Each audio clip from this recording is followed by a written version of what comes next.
Bien.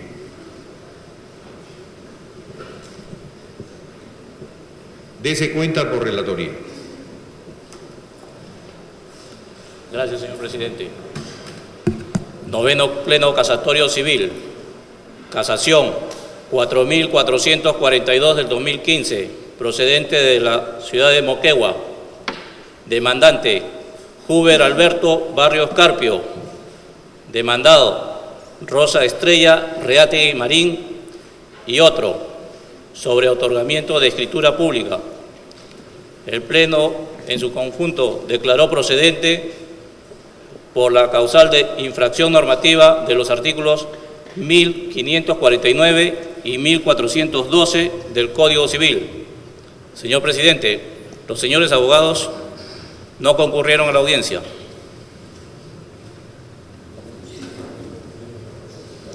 Bien, bien, señor relator. Muchas gracias. En primer lugar,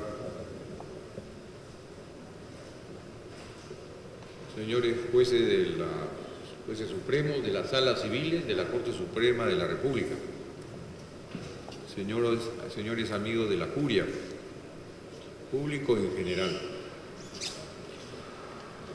Me honra mucho presidir este noveno Pleno Casatorio Civil, en el que se van a exponer las posiciones de las partes y las ponencias de los amigos de la curia respecto a un tema que consideramos muy importante y además controvertido, no solo desde el punto de vista jurídico, sino económico, como lo es el proceso de otorgamiento de escritura pública.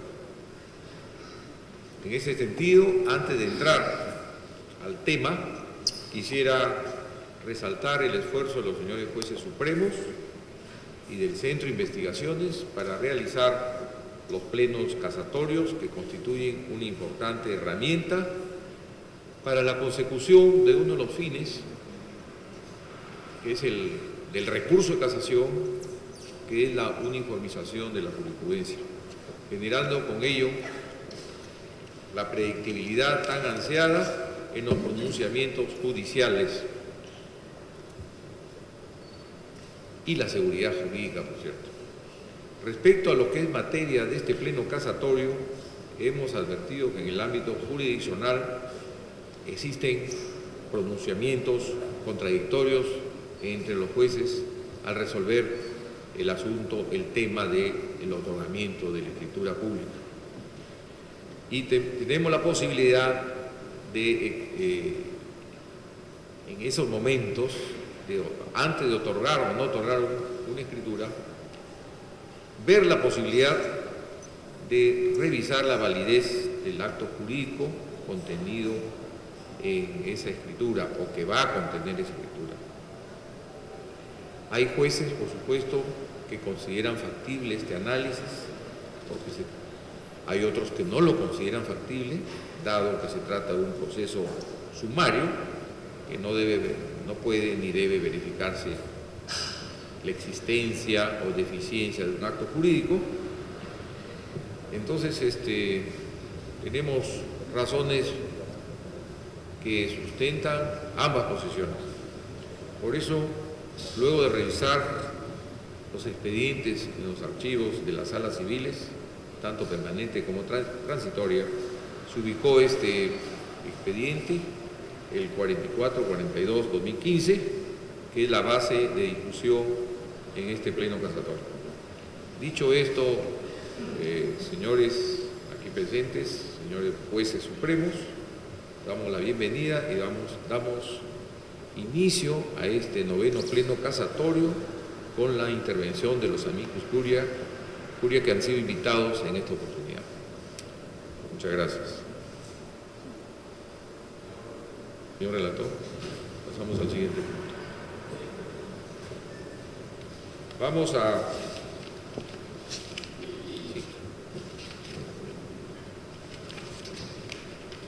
iniciar la intervención de los amicus curia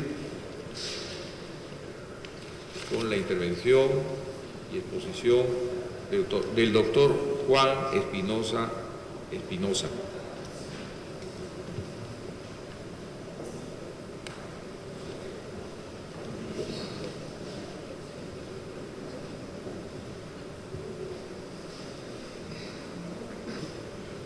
Voy a ser particularmente breve. Desde mi punto de vista, al menos el tema está lo suficientemente claro. Es algo que ya hemos discutido con la profesora Ariano. Yo entiendo de que el tema tiene aristas procesales y aristas sustantivas. No pretendo referirme a la parte procesal, sino quiero verlo el tema desde el punto de vista sustantivo. Y un poco le robo la idea a la profesora Ariano. Parece que ha pasado desapercibido el artículo 220 del Código Civil, el que dice que la nulidad que se refiere al artículo 219 puede ser alegada por quienes tengan el interés o por el Ministerio Público. Puede ser declarada de oficio por el juez cuando resulta manifiesta y no puede subsanarse por la confirmación. Entonces, si en un proceso por otorgamiento de escritura pública, el juez competente advierte una nulidad manifiesta, sería una percepción limitada decir que el juez solamente tiene que ver el aspecto formal. Porque después, y perdónenme la expresión un tanto coloquial, es como el juego del gran monetón, ¿no? Porque el juez solamente vería el aspecto formal, el notario se ve forzado a cerrar esta escritura pública o cerrar la protocolización, y a la larga llega al registrador, que metafóricamente es el juez de títulos. Y esta determinación de algún requisito de invalidez tiene que verse desde el inicio. O sea, no se trata de ser medio juez o parcialmente juez. El juez no solamente en un proceso de otorgamiento de escritura pública debe ver el aspecto formal. Y les pongo un ejemplo, no voy a robar los ejemplos de la doctora Ariano. Lo menciono porque lamentablemente nuestro país es un país con amnesia histórica. Un caso que llegó al Poder Judicial. El contrato mafioso que hizo Vladimiro Montesinos con los Crucillat de la venta de la línea editorial de Canal 4, ¿no? En el cual, por aparentar ante la comunidad del Canal 4 que apoyaba la reelección presidencial de Fujimori, Vladimiro Montesinos pagaba $2 millones mensuales, con título valor de garantía.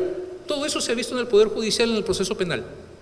Imaginémonos que ese documento, obviamente haciendo un ejercicio, tenga un problema de formalidad y se exija, mediante un proceso de otorgamiento de escritura pública, que se cumpla con esa formalidad.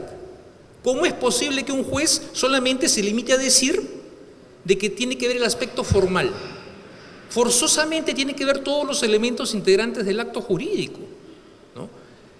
Recordemos el artículo 140, que nos habla del agente, del sujeto, del objeto, que sería la relación jurídica, de la causa, la razón determinante del acto jurídico. Entonces, no es posible que el juez, repito, lo veo desde el punto de vista de derecho sustantivo, solamente incida en el aspecto formal, repito, cuando se trata de una nulidad manifiesta. Entonces, si la pregunta es, ¿el juez en un proceso de otorgamiento de escritura pública solamente debe ver el aspecto formal o debe ver en su integridad los requisitos de la validez del acto jurídico? La respuesta es que sí, debe verlos en su integridad. Y el sustento normativo lo encontramos en el artículo 220, que está facultando al juez a declarar de oficio la nulidad cuando ésta resulte manifiesta. No pretendo decir que en el proceso de otorgamiento de escritura pública declare la nulidad, pero sí en todo caso declarar fundada o infundada la pretensión en atención a los requisitos de validez. Eso sería todo. Muchas gracias, doctor Espinosa. Vamos a escuchar a la doctora Eugenia Ariano Dejo.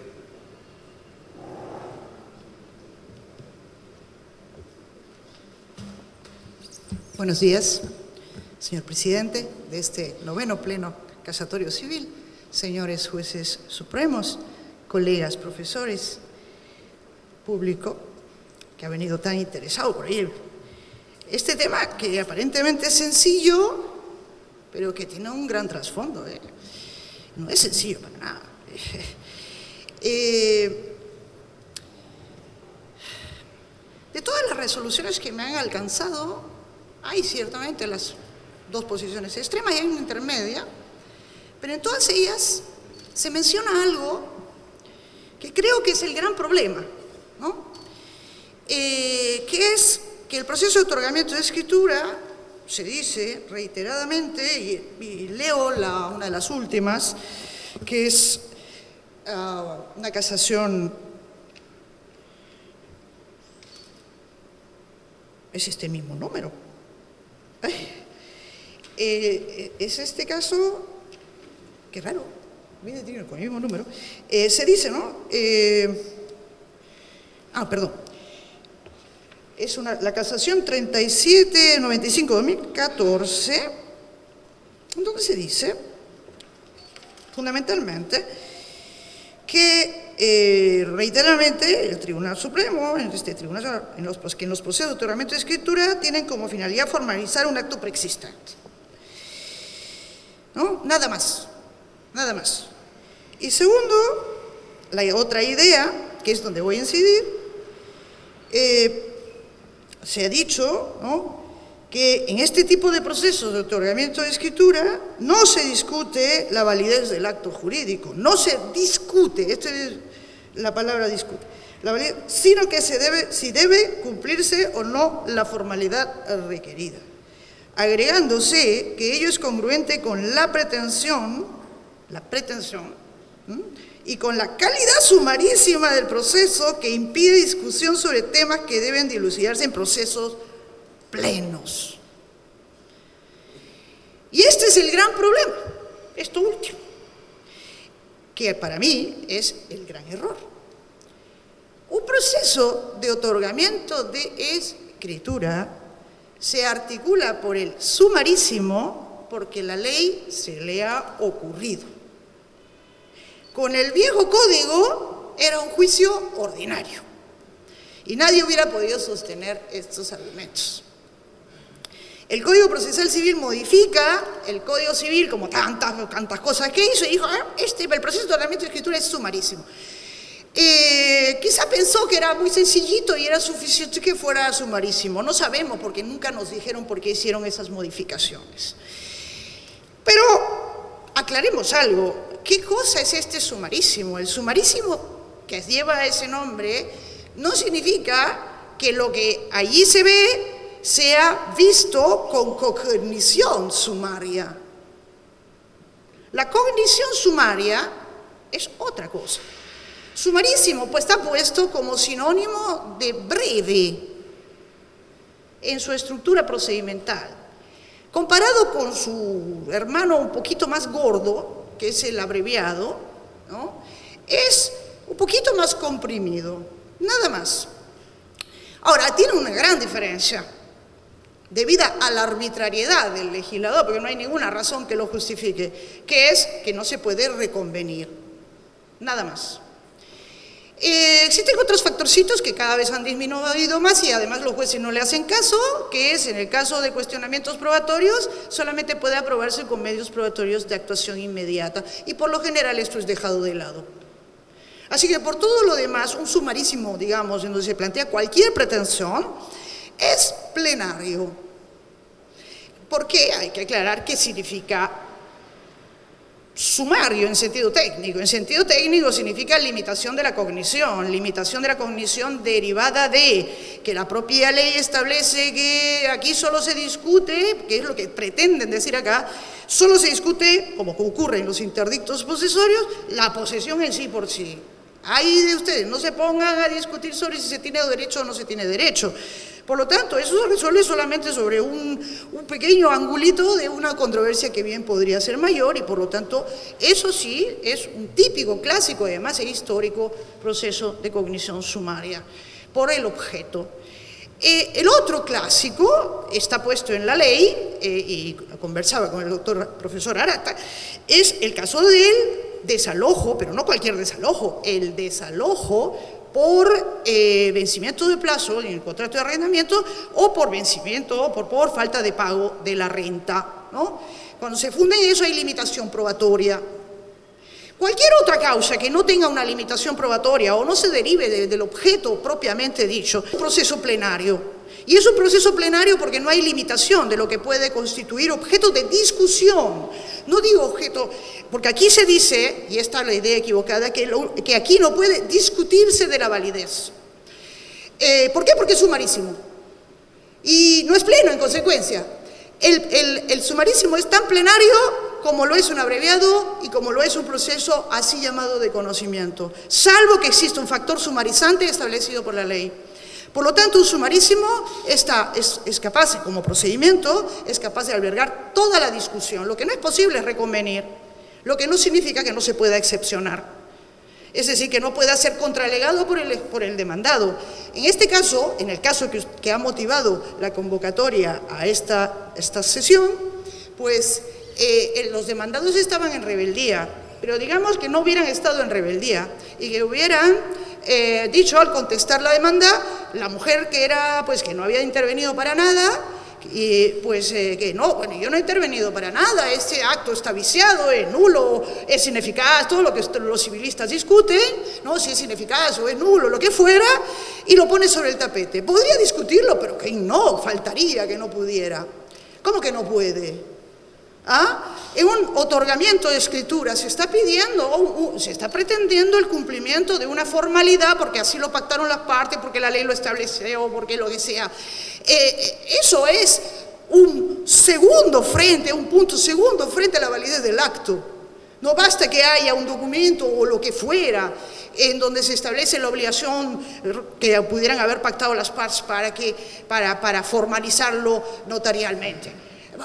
Puede ponerlo, de hecho en el contrato de Montesinos mencionado por el profesor Espinosa, bien podría haberse puesto la cláusula: este contrato será elevado a escritura pública ante un notario amigo, ¿no? Que no nos va a hacer problema, porque un notario serio no haría eso, ¿no?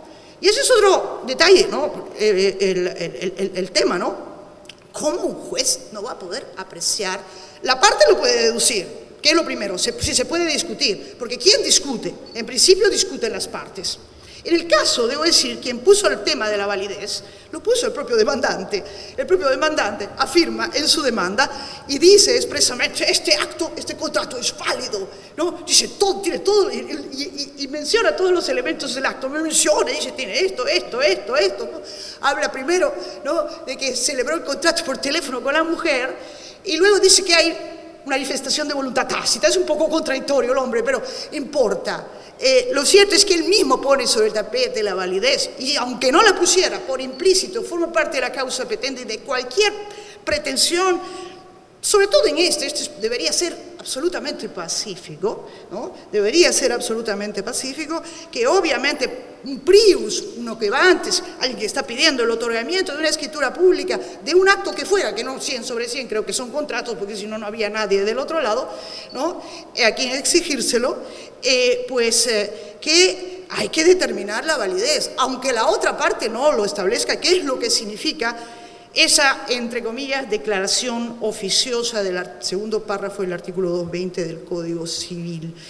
El juez tiene que hacerlo, tiene el deber de hacerlo, porque si no estaría ordenando, imagínense ustedes, que se eleve a escritura pública un acto que adolece de un vicio que lo invalida.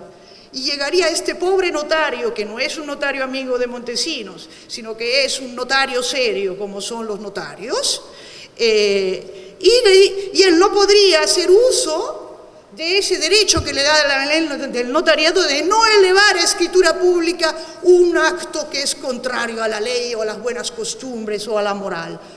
Oiga, un notario puede negarse, un juez no va a poder apreciar que ese acto está viciado, y solamente porque hay una clausulilla ahí que dice que las partes tienen que elevar escritura pública, si no, yo solamente veo esto.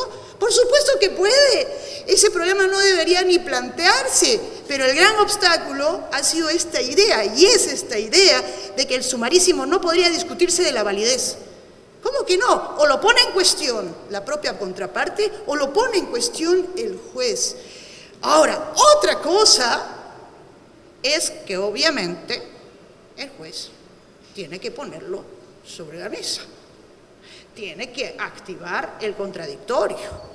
Todo ejercicio de poder oficioso tiene, o debería ser, esta es mi batallita, previo promoción del contradictorio con las partes, que en primera instancia debería ser en el momento de fijación de los puntos controvertidos, que debería ser el momento para decirle, ¿sabe qué? A mí me parece, ¿no?, que a mí me parece que aquí hay algo que no anda bien. En este caso particular, debo decir, no había necesidad de promover el contradictorio, porque el propio demandante había puesto sobre el tapete el tema. El propio demandante. Moraleja, si un notario puede negarse a elevar escritura pública, los registradores, un registrador le llega un título y dice, no, esto es inválido.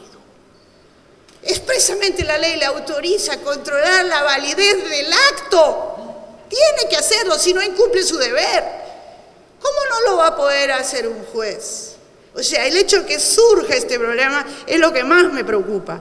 Debo decir que este es un gran tema, es un tema sobre el cual se discute un poco en todas partes, sobre los límites de la apreciación oficiosa del juez de los vicios, en qué ámbito.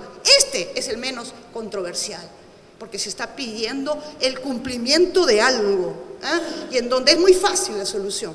La solución es simplemente no darle la razón al demandante, como se hizo en este caso, aunque con la palabra equivocada, porque se dijo es improcedente. Yo no sé por qué es improcedente, esa es una demanda infundada. Se está diciendo que en buena cuenta que no hay contrato porque la mujer no intervino, y no hay contrato, entonces ¿qué cosa vamos a elevar a escritura pública? Esa demanda es infundada.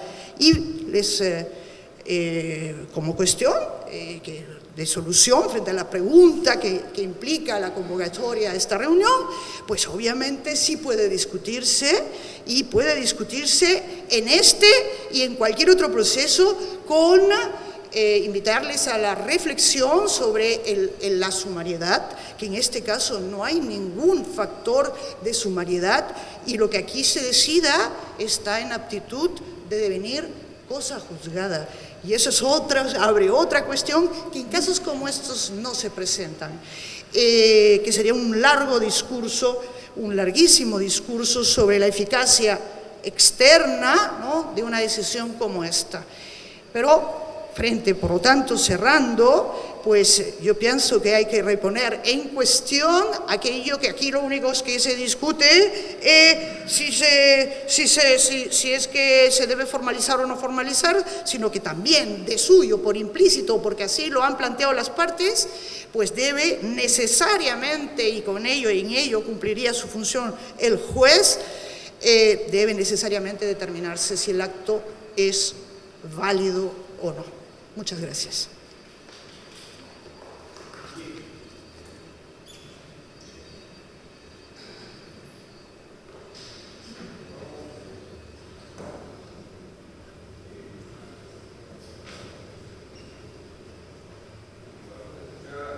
Escuchar al doctor Moisés Arata.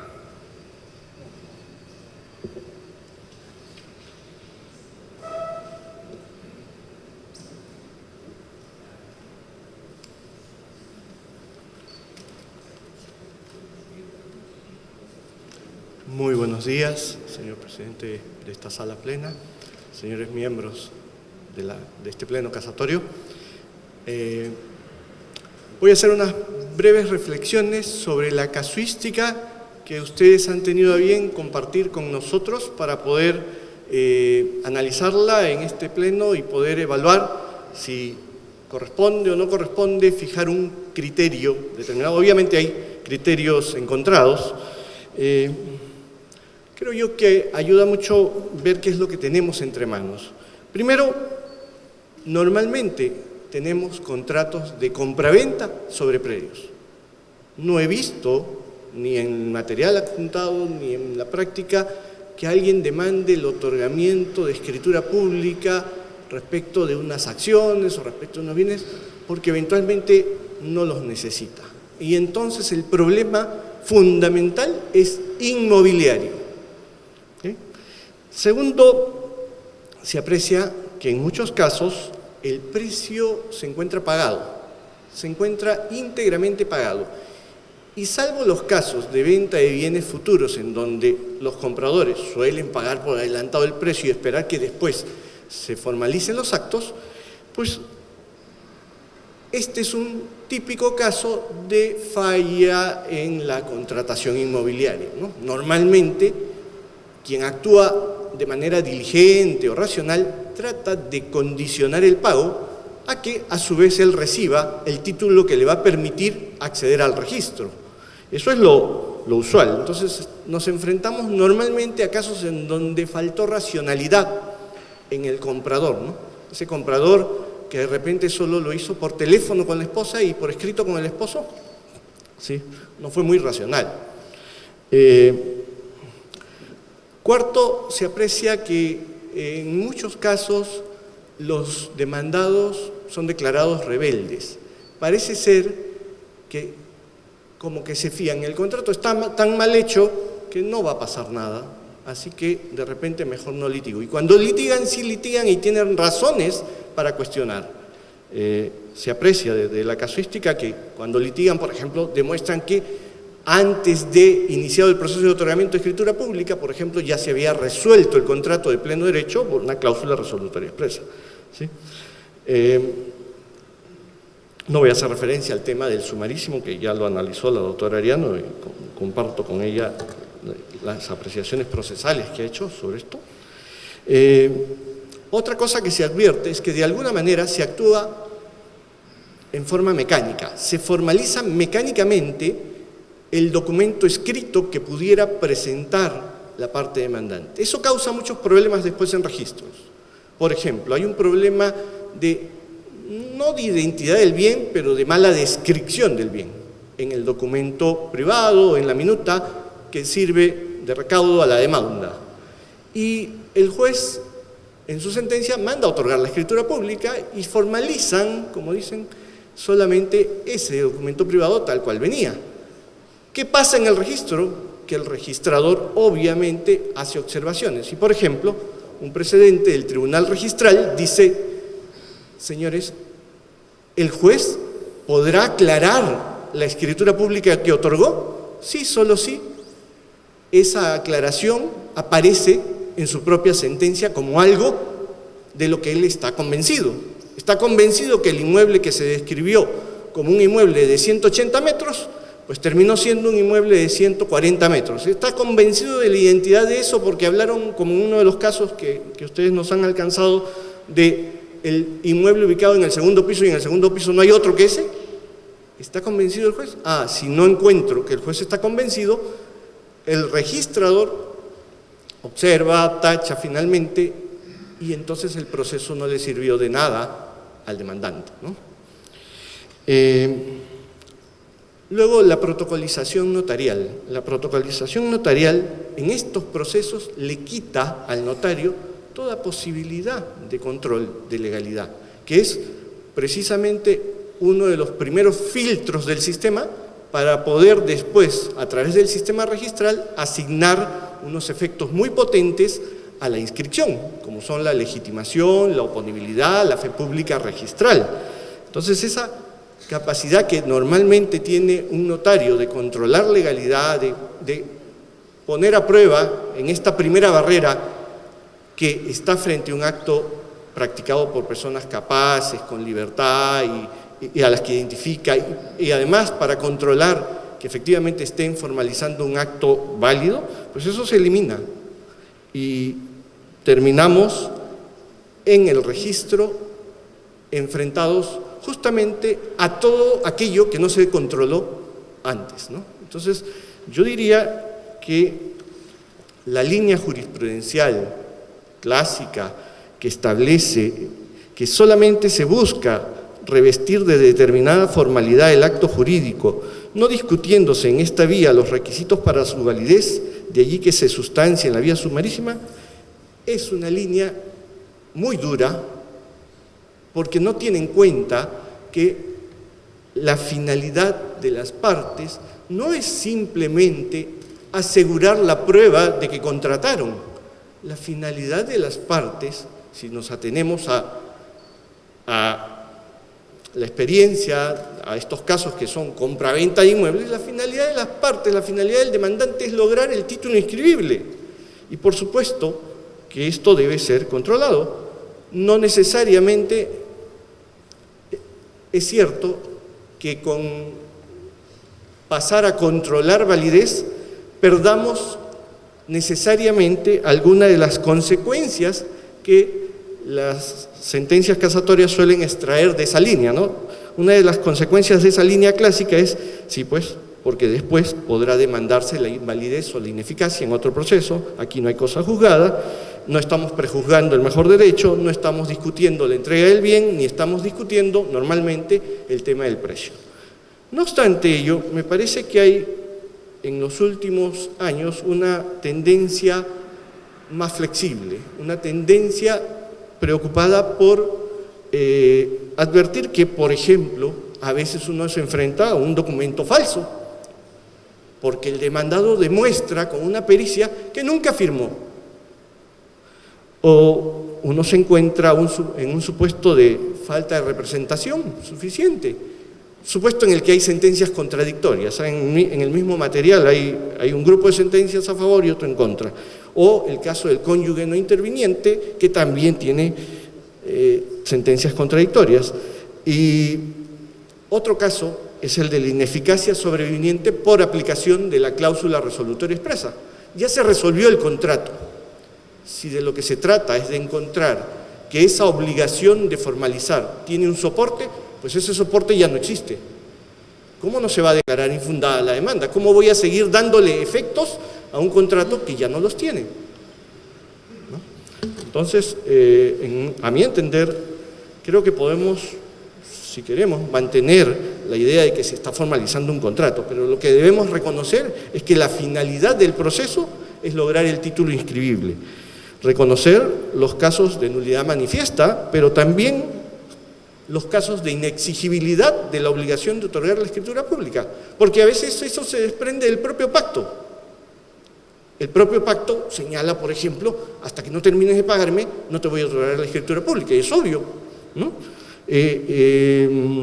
O los casos en que el demandado dice, señor, ¿por qué yo le voy a otorgar a él la escritura pública si él a su vez no me ha cumplido con el pago del precio? Y ahí está que él tenía que pagar primero. Entonces, hay que reconocer esos supuestos que creo que permiten hacer más flexible y más útil el proceso de otorgamiento de escritura pública para el sistema de publicidad de los derechos reales, ¿sí? Sin perjuicio también de abordar este tema de las comprobaciones aclaratorias o subsanatorias que el juez puede encontrar. Me he convencido, ¿no?, de que el inmueble es el mismo. Me he convencido que no hay un problema de identidad, para que en registros no tengas un problema de identidad. Entonces, esas son las cosas, creo yo, que en este pleno casatorio se podrían evaluar sin perder esas consecuencias, porque se podría actuar de manera semejante a lo que se ha hecho en el cuarto pleno casatorio, ¿no? Se ha dicho, las discusiones de validez estarán en los considerandos, no en el fallo. Y de esa manera, si se quiere evitar perder esas consecuencias de la línea inicial, pues puede bien procederse de esa manera, ¿no? El caso de intervención de los cónyuges está vinculado obviamente al tema del octavo pleno casatorio, ¿no? Si concluyen que es nula la falta de intervención de los cónyuges, no hay forma de no controlar esto. Si concluyen que es ineficacia, eventualmente podría yo decir, bueno, déjame tener una escritura que ya sé que no va a surtir efectos, pero déjame tener por lo menos una escritura pública para tratar de convencer a la cónyuge o al cónyuge que me otorgue la escritura pública complementaria que necesito. Pero bueno, eso está atado, como digo, a lo que se resuelva en el octavo pleno casatorio. Esas son las reflexiones que quería compartir con todos ustedes, con los amigos de la curia y con el público en general. Muchísimas gracias. Muchas gracias, doctor Arata. Doctor Martín Mejorada Chauca.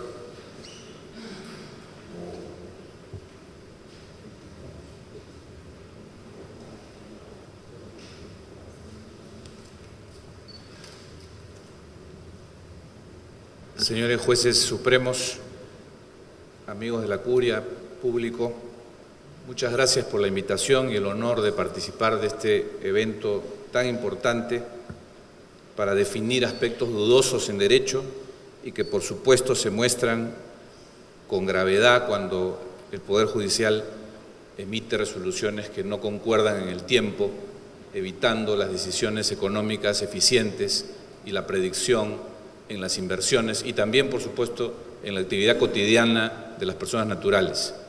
Este es el caso, como ha dicho bien el presidente de la sala.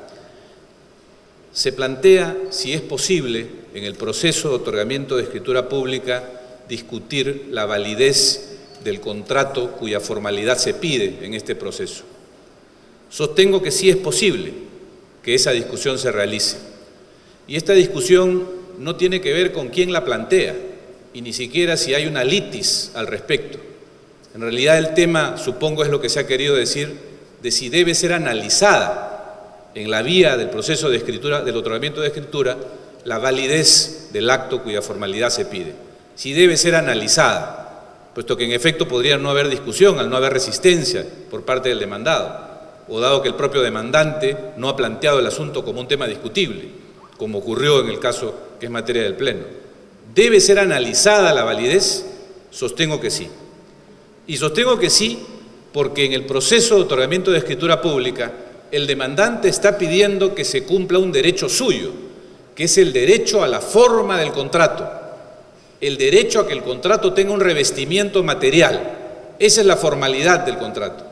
Y él no está pidiendo una gracia, está pidiendo un derecho. Y como derecho tiene una fuente, no emana de la arbitrariedad, no emana de la liberalidad del legislador ni del juez, emana de una fuente. Y esa fuente es el contrato mismo. Si yo tengo derecho a que mi contrato revista una forma, es porque tengo un contrato que merece una forma. Y es el propio contrato entonces la fuente del derecho a la forma. Cuando el juez en este proceso naturalmente tiene que verificar si el derecho que se le reclama existe, que es el derecho a la forma, tiene que verificar si ha nacido ese derecho. Y ese derecho no es distinto al contrato mismo, emana del contrato mismo. Puede ser que materialmente en algunos casos las partes hayan dado lugar a una forma especial después del momento en el que el contrato surgió. No es lo usual, puede ocurrir, pero emana del contrato. No es un derecho autónomo, es un derecho accesorio al contrato. ¿Cómo no revisar entonces si el contrato es válido o no? Dado que, por supuesto, si el contrato no tuviese efectos, es decir, si no hubiese generado el derecho a la forma, entre otros derechos, no habría posibilidad de atender el pedido del demandante. Es indispensable hacer esa revisión. Y todos los jueces lo hacen. Nadie, por supuesto, ha otorgado la escritura pública en la convicción de que no existe el derecho. Todos los jueces, aún en sentencias contradictorias, parten de la creencia de que el derecho a la forma existe. De lo que se trata es de decidir o de evaluar si en la vía de este proceso se puede declarar esa invalidez cuando existe o declarar la validez cuando ésta ha persuadido al juez que concede la escritura pública. Y sostengo que eso no es posible. Que si bien se puede y se debe analizar la validez del acto, no se debe ni se puede declarar la validez o invalidez del acto. Y para llegar a esta conclusión, señores jueces supremos, sostengo que hay que tener en cuenta algunos elementos. Y el primero de ellos es la vía donde esto se tramita. Y creo que sí tiene importancia la vía.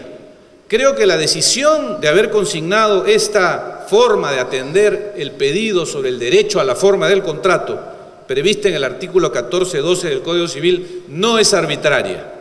Podemos discrepar de que si fue la idónea, pero no es arbitraria. O en todo caso, dado que el legislador no es finalmente la fuente más importante en la interpretación, es decir, la histórica no es la más importante de los métodos de interpretación, es función de los jueces darle sentido y fundamento a esa decisión del legislador que dijo, cuando las partes han convenido una forma o cuando la ley dispone una forma para el contrato, el requerimiento para que éste se dé se hace en la vía sumarísima.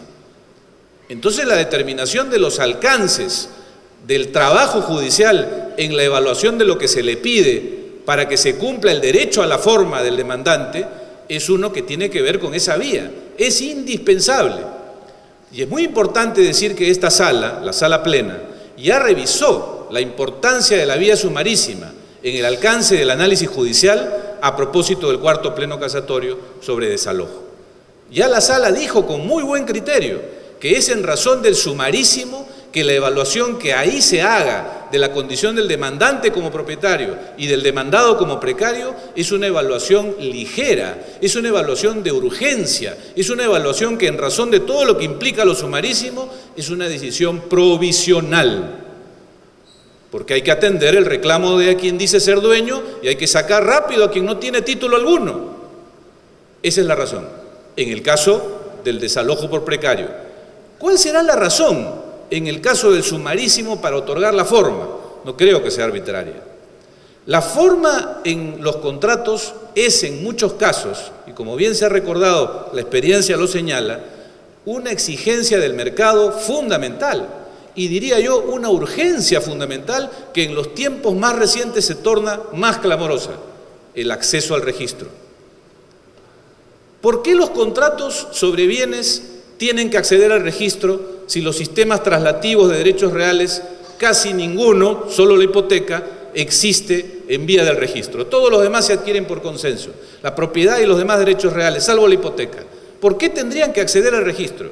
Porque solo llegando al registro se logra concretar el derecho de verdad.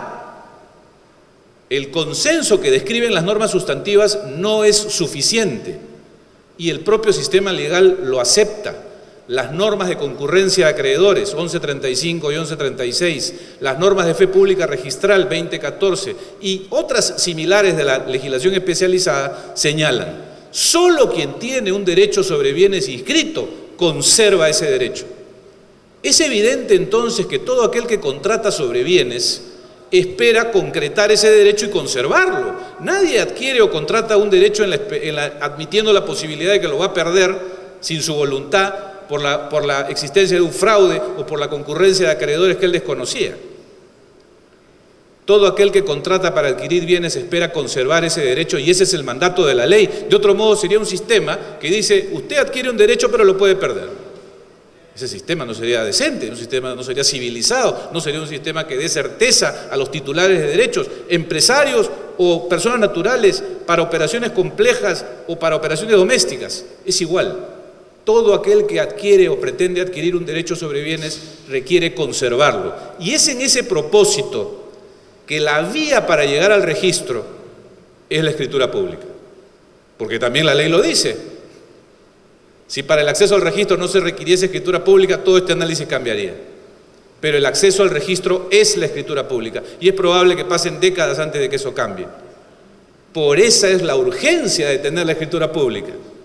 Cuando yo contrato para adquirir propiedad, servidumbre, usufructo, superficie, uso, habitación y otros derechos sobre bienes, fideicomiso, contrato hoy. El paradigma teórico dice que ya hoy tengo el derecho, pero la práctica me dice que en realidad no lo tengo bien hasta no inscribirlo. Que mañana, si el vendedor se lo vende a otro y ese otro inscribe, él me gana. Que si mañana hay un delincuente que ingresa al registro en lugar mío y me sustituye, me gana. Entonces es obtener la escritura pública no solo un camino lógico para acceder al registro, es un camino urgente para acceder al registro. ¿Es necesario hoy la escritura o en unos años da lo mismo total? No, hoy. Y en esa medida es tan urgente tener una escritura como urgente es que el propietario esté en el bien y que el invasor no esté ahí.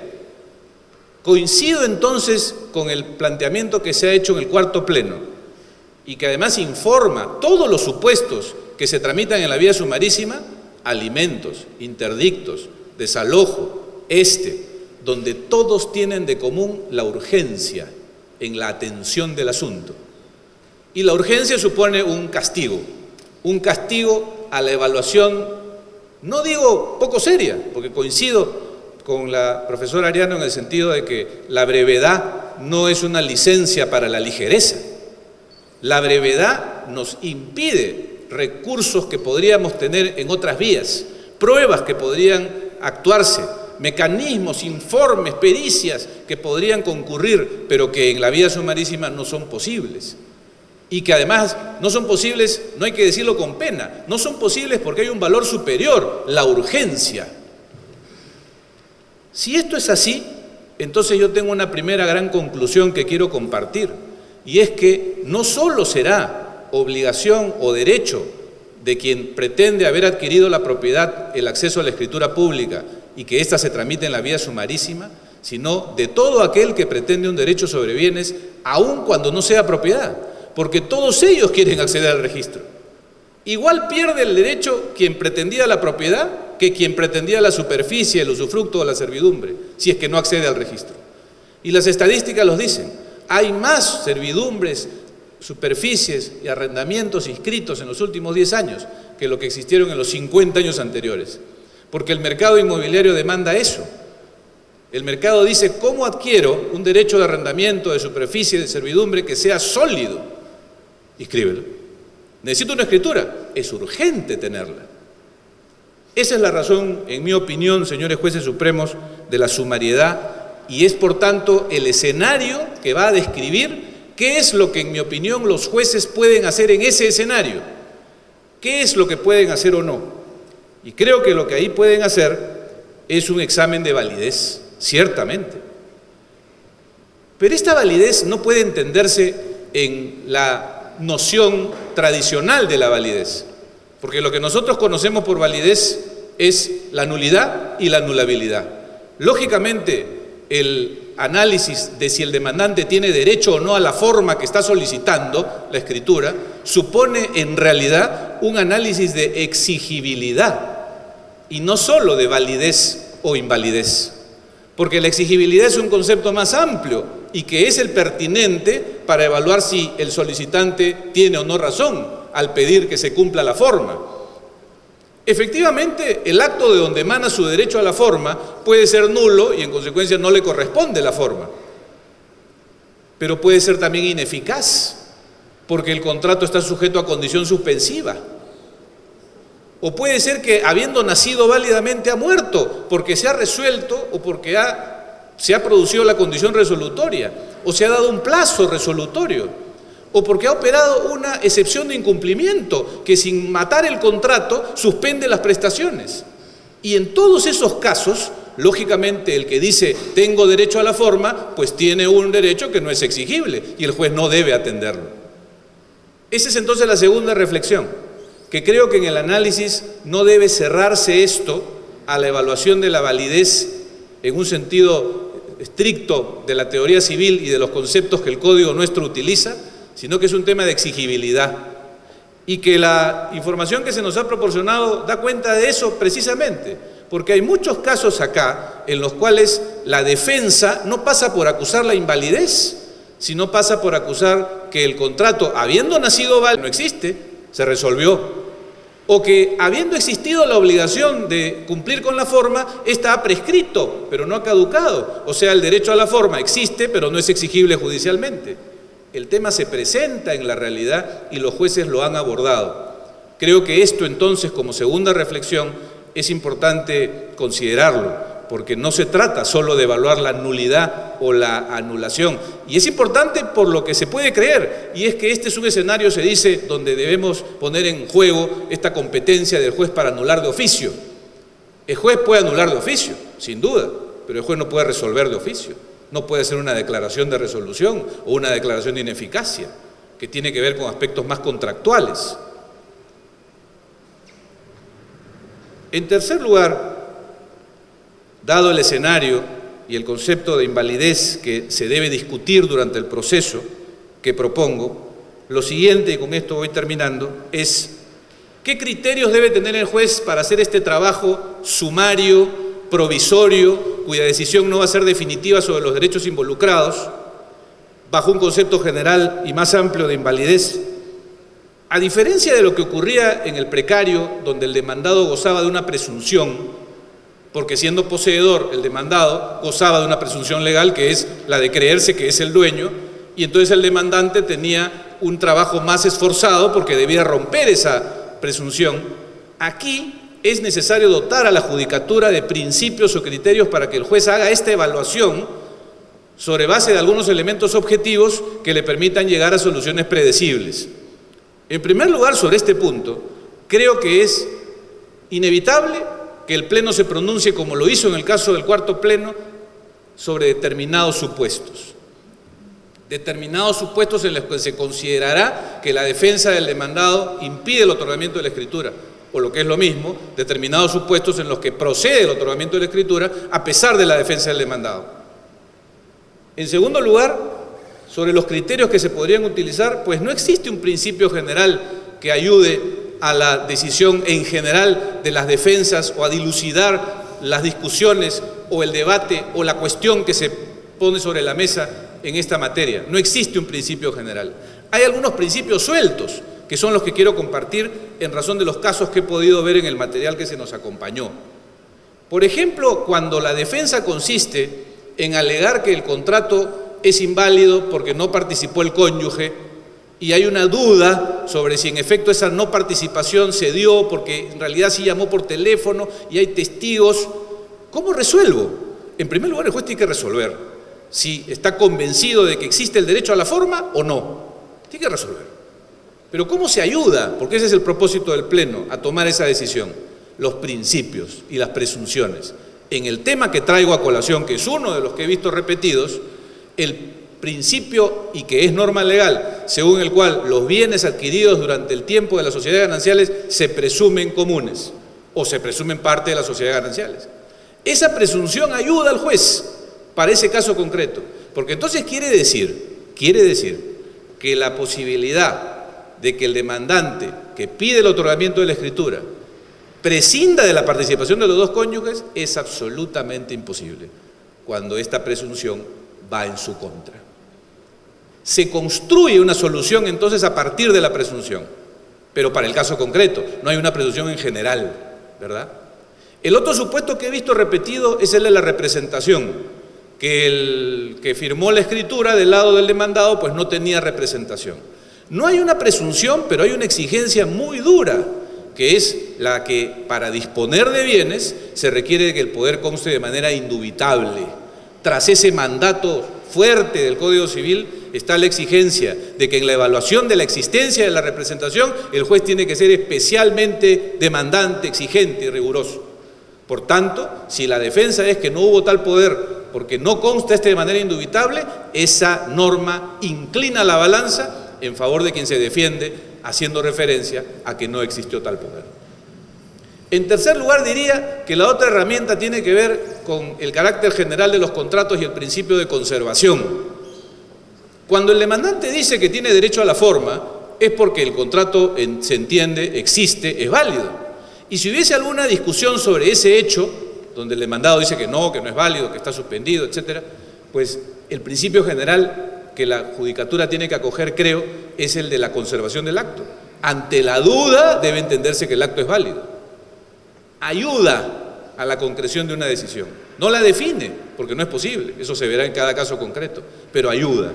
En resumen, entonces, señores jueces supremos, creo que este tema debe apreciarse sobre la base de los criterios que ya se expusieron en el cuarto pleno, que tienen que ver con una sumariedad que da cuenta de una decisión provisoria, que no define quién tiene el derecho de propiedad o el derecho sustantivo, que no define si se ha producido incumplimiento, que no define si se ha resuelto o no el contrato, solamente da una solución provisional para atender un tema urgente, que es el de contar con una escritura para acceder al registro.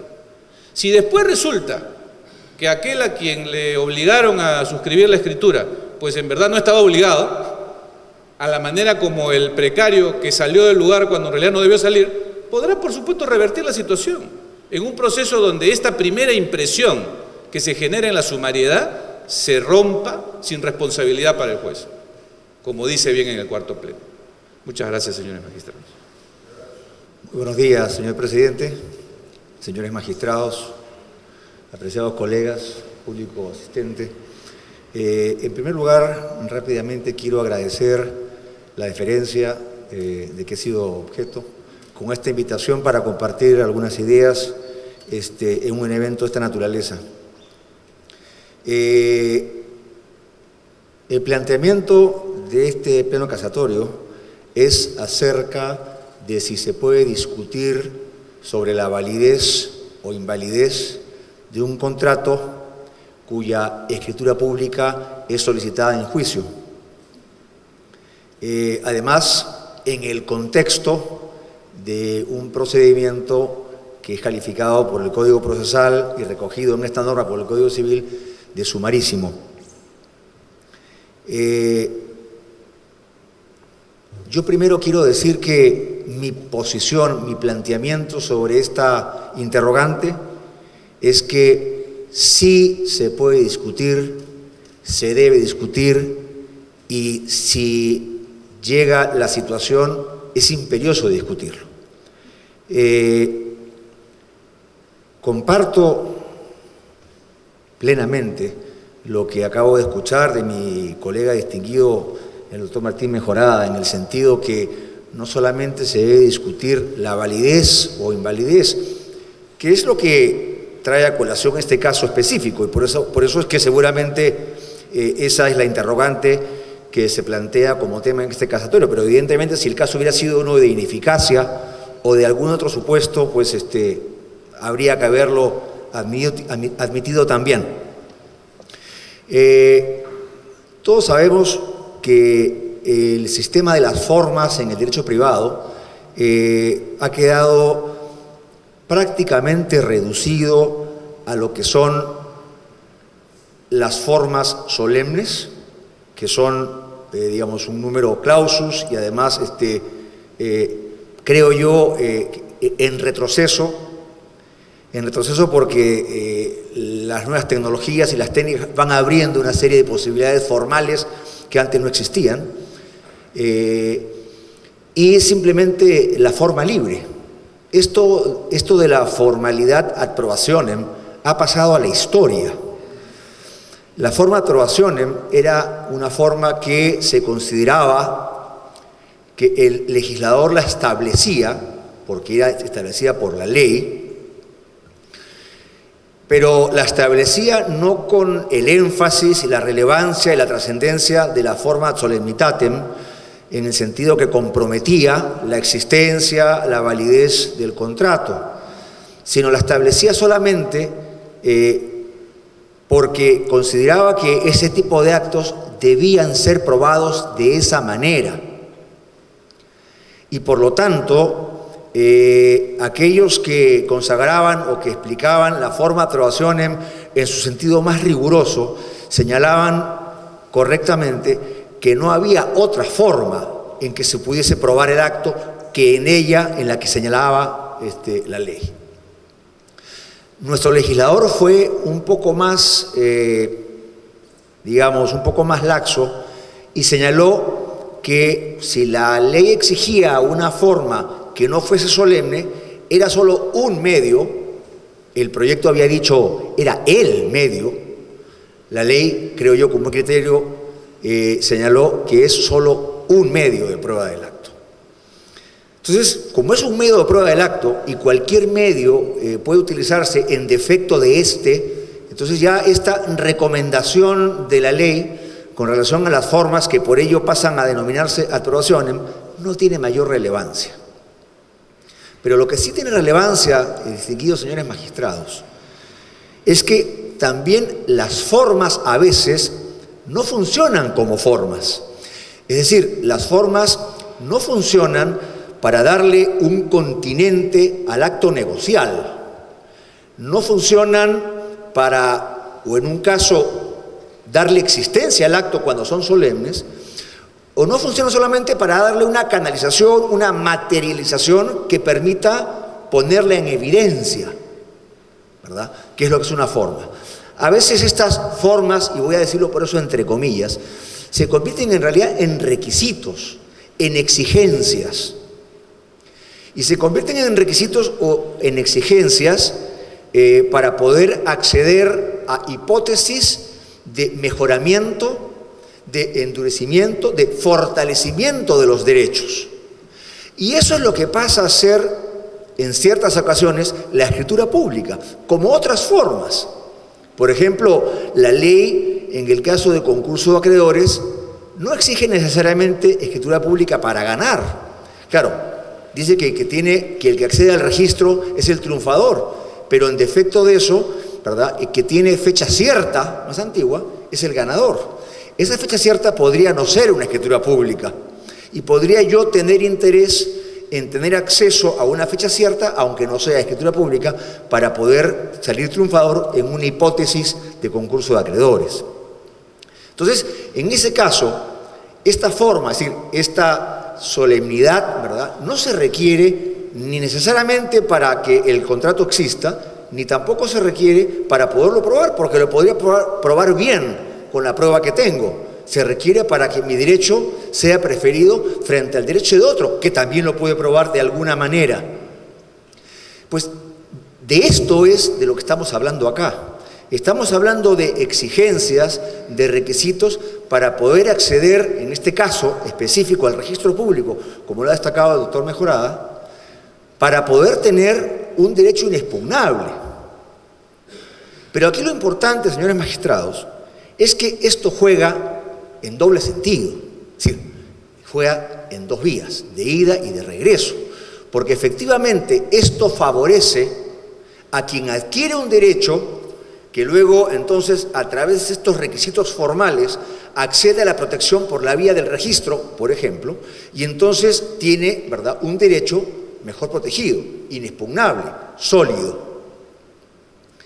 Pero el problema es que también alguien puede ser perjudicado porque quien no tiene derecho, ¿verdad?, se vale de este, que es un requisito, para acceder al registro, aparentar que lo tiene y perjudicar a otro que sí lo tenía.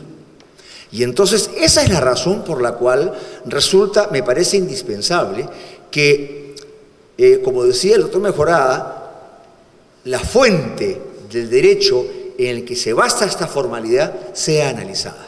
Resulta indispensable el poder hacerlo, porque de otro modo se va a utilizar este requisito como una forma de obtener un provecho ilícito, un provecho ilegítimo, y que muchas veces no nos podemos consolar con la conclusión de, bueno pues, pero luego, ¿verdad?, a través de un otro proceso, más tarde, que esta persona resuelva las cosas. Es decir, este demandado que perdió en el proceso sumarísimo y que fue condenado a otorgar una escritura pública respecto de un contrato que era ineficaz, inválido o lo que fuere, tendrá que ir a llorar al muro cuando intente a través de un procedimiento adecuado, ¿verdad?, ir a discutir la validez del contrato, del que emana la cláusula que genera la obligación de otorgar la escritura pública, cuando ya esa escritura pública fue otorgada, fue escrita y un acreedor de buena fe, de esos a los que estamos acostumbrados,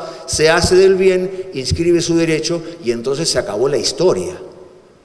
Y entonces esta celeridad que requerimos para que se obtenga este requisito que proteja mejor mi derecho debe obtenerse a costa de aquel, ¿verdad?, que de pronto es el verdadero titular del derecho y al que estamos, ¿verdad?, perjudicando por esta idea de apurarnos y proteger al que quiere inscribir un derecho y no ver más bien a aquel que alega la legitimidad de ese derecho.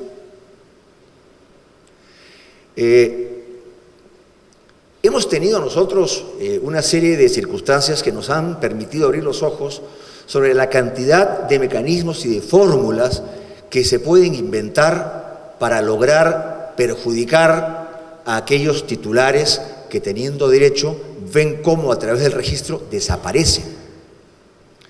Hay casos emblemáticos y hoy día tenemos en el Poder Judicial, ¿verdad?, una maquinaria monstruosa articulada a través de estos temas de arbitrajes, casos sumarísimos, escrituras públicas, inscripciones y buenas fe registrales. Tenemos que tener mucho cuidado con esos problemas. Que si se puede discutir este tipo de circunstancias importantes cuando se procesa una pretensión de otorgamiento de escritura pública, se puede discutir. Desde el punto de vista sustancial, desde luego no hay ningún inconveniente. Si acá estuviéramos hablando de arbitrajes no habría ningún problema. Todo parece indicar que el problema resultará siendo la vía procedimental que ha sido establecida para discutir el otorgamiento de la escritura pública. A mí me seduce de manera muy especial el planteamiento que nos ha traído la profesora Ariano acerca de cómo se puede conciliar eventualmente los diferentes intereses en juego. Porque efectivamente podemos contemporizar el hecho de estar en un procedimiento sumarísimo y de todas maneras atender a la bondad, a la legitimidad del derecho en que se basa la demanda. Porque recordemos que, como ha sido mencionado con reiteración, aquí hay dos posibilidades. O esta forma, que es una forma, o este requisito, que es requisito, emana del contrato o emana de la ley.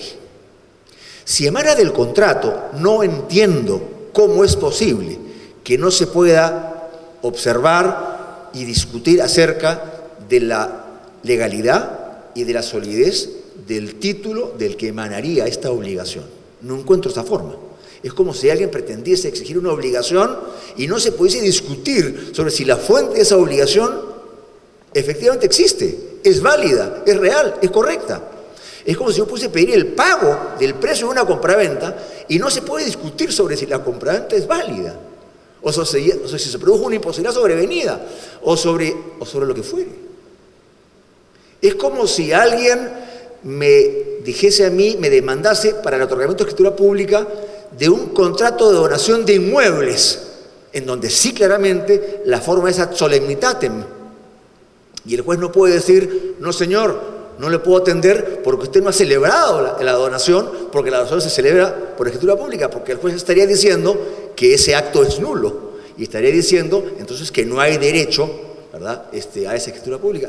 No entiendo cómo en esos casos se podría atender esos procesos sin discutir acerca de la existencia, de la validez, de la legitimidad de ese título. O eventualmente el derecho emana de la ley. Emana de la ley porque hay un artículo como el que se discute en este proceso, que es ese artículo de compraventa que obliga al vendedor, ¿verdad?, a formalizar la transferencia de propiedad, que en el fondo lo está diciendo otorga la escritura pública, ¿no es verdad? Pero el presupuesto, el supuesto de hecho de la norma es en efecto la existencia, la validez, la exigibilidad de un contrato de compraventa. Es decir, este requisito o esta forma podría no provenir del contrato, provenir de la ley, pero la ley basada en un supuesto de hecho, en donde la consecuencia es la forma, pero el supuesto de hecho es la existencia del contrato. Entonces, no encuentro un buen argumento para sostener que esto no es posible, como no sea este argumento procedimental, que creo que las salidas que se han dado, porque el doctor Mejorada también ha ofrecido una salida muy inteligente, nos permitirían. Lo importante es que no se excluya bajo el argumento de que hay un proceso sumarísimo toda discusión, toda dilucidación y toda certificación de que existe en efecto el título jurídico del que el derecho y la contrapartida, el deber de otorgar un requisito o una formalidad emana. Muchas gracias, señores magistrados. Señor presidente, señores jueces supremos, ante todo muchas gracias.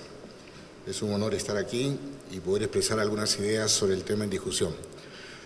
Del material que compone los documentos para discutir este tema, uno puede apreciar una diáspora de posiciones sobre la posibilidad de introducir una discusión sustancialmente diferente a un proceso formalista a ultranza. Considero, señores magistrados, que hay una grave equivocación en el análisis de la estructura de los contratos con prestaciones recíprocas. Estimo que la jurisprudencia analizada nos permite llegar a esa conclusión y voy a explicar por qué. La doctrina de los contratos bilaterales del Código Abrogado de 1936 ha sido ampliamente superada, escuchando la tesis del maestro Manuel de la Puente y Lavalle, que cambia el centro de atención de los contratos a la génesis de lo mismo, el sinalagma genético, al momento de la ejecución de las prestaciones, sinalagma funcional. Y por eso dejó de hablarse de contratos con obligaciones recíprocas para hablar de contratos con prestaciones recíprocas, porque se le pone el acento al momento en que se cumplen las prestaciones. Es decir, la actividad desplegada por los contratantes, no la voluntad declarada para darle nacimiento al acto contractual. Son dos momentos distintos y, por tanto, vitalmente diferentes. ¿Y cómo influye esa estructura en una visión, a mi modo de ver, equivocada? No es posible que en las ejecutorias que he estudiado se encuentren fallos que digan que en un proceso de otorgamiento de escritura no puede discutirse si el precio se pagó o no. ¿Cómo que no? Si es un contrato con prestaciones recíprocas, donde una prestación es causa de la otra. El que no paga el precio no tiene derecho a pedir que se escriture el contrato en discusión. Esta funcionalidad sinalagmática, funcional, clara, coetánea o no, tiene una enorme influencia en las consecuencias. De la misma manera, si esto lo llevamos ya al análisis de los elementos de validez del acto jurídico, no voy a agregar nada más a lo que ya se ha dicho muy bien a lo largo de esta jornada. Es evidente que aquí el Poder Judicial tiene una tarea particularmente especial y distinta. ¿En qué sentido? La inscripción registral en nuestro país es, en la mayoría de los casos, meramente declarativa y no constitutiva, salvo el hipoteco, el patrimonio familiar o las sociedades. Por consiguiente, el Poder Judicial no puede permitir, bajo ningún punto de vista, que acceda a los registros y tenga publicidad erga omnes un acto jurídico que no es válido. Es una verdad de perogrullo, es indiscutible, y la vía procedimental, con la aclaración hecha por la doctora Eugenia Ariano, que la hago bien en su totalidad, no es posible confundir una vía sumaria con una cognición sumaria.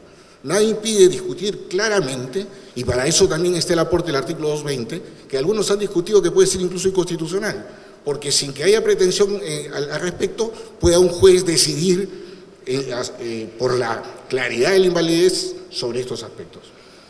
Yo creo entonces que un primer tema es considerar la especial connotación que tienen los contratos con prestaciones recíprocas. Y es claro que el otorgamiento de escritura está vinculado casi en exclusiva a este tipo de contratos. Lo segundo es que dentro de la estructura del contrato con prestaciones recíprocas existe la excepción del contrato no cumplido. Y aquí viene también otra línea jurisprudencial que me ha llamado la atención. Hay un sector de la Judicatura Nacional que cree que esta excepción de contrato no cumplido es o debe funcionar como una excepción procesal. No es una excepción procesal y por tanto ni siquiera necesita ser alegada. Basta comprobar al interior del desarrollo funcional del contrato, si no se han cumplido las prestaciones, pues no existe el sinalagma y por tanto no puede otorgarse una escritura cuando no se pagó el precio, por ejemplo, o no se entregó el bien, por ejemplo. Por consiguiente, estimo que este pleno debiera también dar luces sobre lo que es el sentido sustancial de la excepción de contrato no cumplido en este tipo de contratos.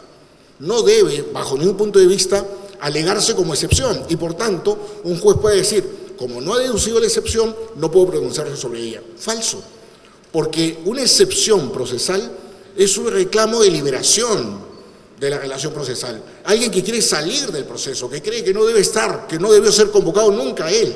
Esa es la lógica de una pretensión de esta naturaleza, excepción, pero una excepción sustancial, mal llamada excepción. El Código podría haber obviado llamarla excepción y solucionábamos todo el problema, pero también, siendo que es un tema que cabalga en esta problemática, estimo que este pleno debiera llamar la atención sobre el sentido sustancial y que no debe ser confundido con una mera excepción procesal.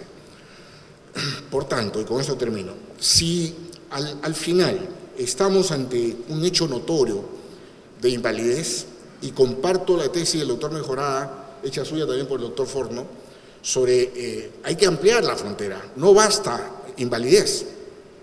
Creo que la inexigibilidad es mucho más profunda y más amplia, porque son hipótesis en las que hay sencillamente situaciones que no conjugan con la invalidez y que pueden estar, por ejemplo, muy hermanadas con la ineficacia, que es un concepto más amplio, o con la mera resolución del contrato sobrevenida. Hay, creo yo, una y ya se ha mencionado también, pero me gustaría leer el acuerdo 5.3 del cuarto pleno casatorio, donde se ha tratado el tema. Y creo yo que se ha tratado bien, y lo leo brevemente. Si en el trámite de un proceso de desalojo, sumarísimo por naturaleza, el juez advierte la invalidez absoluta y evidente del título posesorio, conforme lo prevé el artículo 220 del Código Civil, solo analizará dicha situación en la parte considerativa, etcétera, etcétera. Creo que la solución, y me parece, por el efecto horizontal del efecto vinculante de la jurisprudencia, este pleno no podría desatender lo que ya dijo en el cuarto pleno casatorio. Y debiera, me parece, porque esta es una tesis que de verdad es sutil, porque dice analizará, no resolverá, porque claro, en un proceso sumarísimo resolver una invalidez sustancial como que suena a una posibilidad, a un grado de afectación del debido proceso. Pero si la evidencia es tal, y por ahí hemos encontrado un fallo en el que, por ejemplo, se está discutiendo escriturar un contrato de compraventa donde no está fijo el precio, elemento esencial de la compraventa. ¿Cómo podría un juez cerrar los ojos ante esa realidad y mandar escriturar el documento pertinente? No, es imposible. Si un registrador lo puede hacer, a fortiori lo debe hacer un juez nacional. Y termino entonces con esta situación. Yo creo que una de las grandes reformas que el derecho civil peruano espera es un cambio radical en los efectos registrales del acceso a los registros públicos. Estimo que en su momento deberá ser, en todos los casos, una inscripción constitutiva de derechos, pero mientras no sea así, el Poder Judicial debe ser muy cuidadoso de ser un filtro radical para que no accedan a los registros públicos los títulos que no lo merecen. Y por tanto, no puede ser que la vía sumarísima pueda ser un impedimento para justificar este no análisis, estudio y sanción de lo pertinente. Y, señores magistrados, me permitiría, quizás anotando a pie de página una idea que estimo, me parece importante, más allá del tema puntual. El efecto vinculante de los plenos casatorios es algo que debemos cuidar muchísimo. Y la única forma de que esto se proyecte a futuro con solidez es que la distinción que hagan los jueces inferiores en otros casos, que siendo parecidos no son iguales, funcione a cabalidad, como funciona en todos los sistemas donde la jurisprudencia es vinculante. Un juez puede apartarse del efecto vinculante cuando hace la distinción, pero para que haga la distinción tienen que haber elementos de juicio suficientes en aquel fallo del cual se quiere apartar para saber que existen diferencias. Y por tanto, la metodología que se viene utilizando para dictar sentencias de plenos casatorios debe ser revisada. Yo creo que algo que debe formar parte de una sentencia de pleno casatorio es establecer puntualmente aquellos aspectos fácticos centrales que han motivado la decisión, para que los jueces en el futuro, en casos que siendo parecidos pero no son iguales, puedan apartarse. Es la única manera de que se genere respeto y persistencia en los fallos que dicte esta digna sala colegiada. Muchas gracias.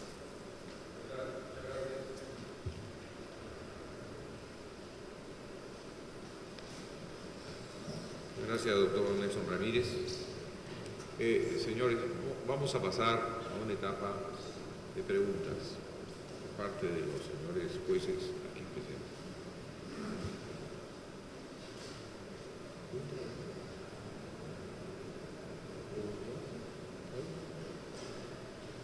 El señor Ulises Yaya va a formular una pregunta.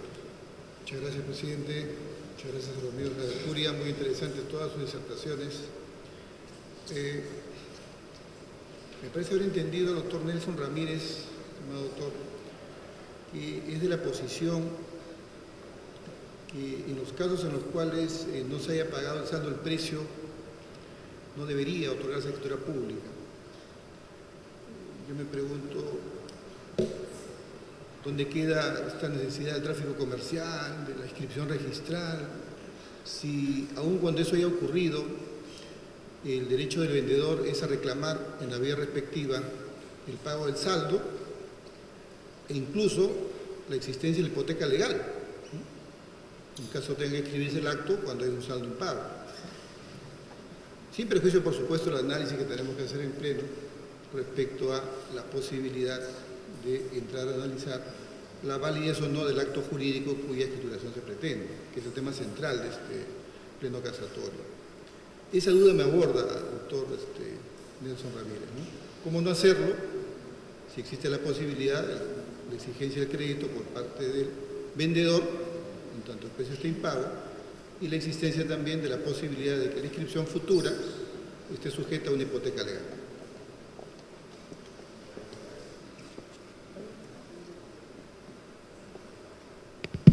Muchas gracias, señor. Definitivamente un pronunciamiento debe cuidar los parámetros de la discusión. Si el demandado con el pedido de otorgamiento no opone el no pago, no habrá mucho que hacer por ahí. Pero si la defensa gira en torno a eso, yo sí creo que hay un elemento que hace la diferencia. Esta estructura no es una estructura, digamos, ajena al derecho comparado. Existe en muchos países y es casi graficarle de la siguiente manera. Una obligación, una pretensión, para ser más preciso, es la causa o motivo de la otra. Si mi obligación de escriturar gira en torno a tu obligación de pagar el precio, no me pidas escriturar si tú no me pagas. Doy para que des, o hago para que hagas, o doy para que hagas, o hago para que des. Esa funcionalidad tiene que respetarse, más allá de la voluntad de las partes, porque es la estructura del negocio que les permite hacer el intercambio de bienes. Por consiguiente, si en un otorgamiento de escritura hay una oposición de defensa en la que se alega que el precio no ha sido pagado, pues la cuestión no va a ser que se declare infundada la demanda, que se declare fundada, pero que a su vez se exija que se cumpla con el pago del precio, con lo cual hay economía procesal, no necesitamos ir a otro proceso. Creería que el efecto es muy bondadoso, en la medida que además se respeta la estructura del negocio celebrado. La señora Tello va a formular pregunta también. Sí, muchas gracias a los amigos Curi. Han sido muy elocuentes en sus intervenciones. De hecho, nos plantean varias interrogantes que no creo que alcance el tiempo para formulárselas a todos, pero en ese caso quisiera formulársela al doctor Martín Mejorada. A ver, en principio nosotros jueces y juezas tenemos que garantizar el principio de igualdad de armas. Eso es nuestro punto de partida. Y frente a un proceso en el que tenemos un demandante que viene a solicitar que se formalice un acto jurídico, un contrato de compraventa, por ejemplo,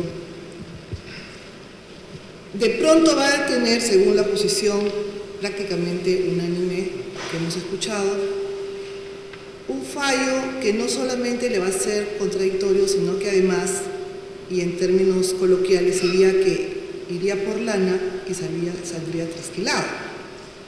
Porque la decisión judicial que va a recibir va a ser no solamente no tienes derecho a que se te formalice el acto jurídico que tú pretendes, sino que además este es inválido. Entonces, si hablamos de principios, por ejemplo, pensemos en el principio de la reformatio imperus. No se puede ir en contra de los intereses del apelante. Haciendo un parangón, no es igual. Pero entonces el actor entraría a una suerte de terminar con todo en contra. En un proceso que, como ya lo ha mencionado la doctora Ariana también, es un proceso en donde no hay una reconvención. Entonces, como magistrados, ¿cómo garantizamos este principio de igualdad de armas, por un lado? Y por otro lado, ¿cuál sería el efecto jurídico? Las consecuencias, me parece no haberlas escuchado, las consecuencias jurídicas de esta decisión judicial frente a un planteamiento futuro. La consecuencia judicial de esta decisión que no ampara la demanda, considerando que el contrato es inválido. Gracias. Sí, muchas gracias por la pregunta.